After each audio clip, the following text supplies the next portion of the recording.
This is Professor Joe, your education advocate. Our topic today is about philosophy of religion. This is going to blow your mind. You can use logic and experience to discuss God's existence. The philosophy of religion belongs to metaphysics to show God's existence rationally. That even non believers can know God using this rational inquiry. We use theodicy, not theology, as a philosophical defense to justify God's existence, especially when the discussion is faced with objections from atheists. The problem of the existence of evil in the world also raised a big objection to the existence of God. In philosophy, proving God's existence often boils down to two main approaches, the ontological and the cosmological. There are two approaches to proving God's existence: the ontological approach a priori, a rationalist approach, and the cosmological, a posteriori empiricist approach. Ontology is the study of being and investigates the nature and manifestations of being. It uses reason or intellect to know that being of God or that nature of God. Looking at Anselm's ontological argument, he calls God something nothing greater can be thought, meaning that God's being is the best, the greatest, organ, the highest. It is like saying no one is above him.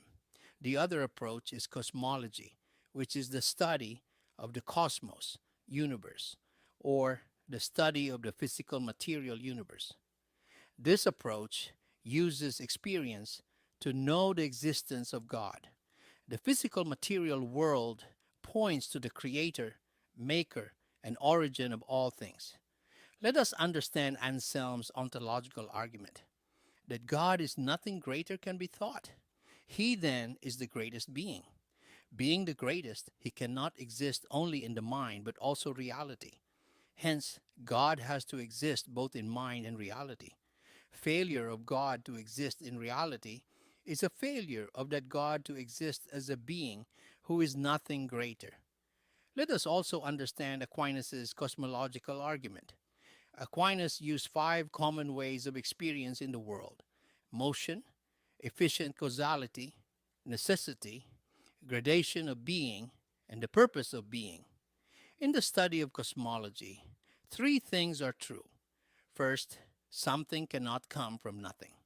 Two, something cannot be the cause of itself. And three, there cannot be an infinite series of cause and effect. Both approaches have weaknesses and strengths. The ontological argument seemed difficult to follow but intelligible using logical arguments.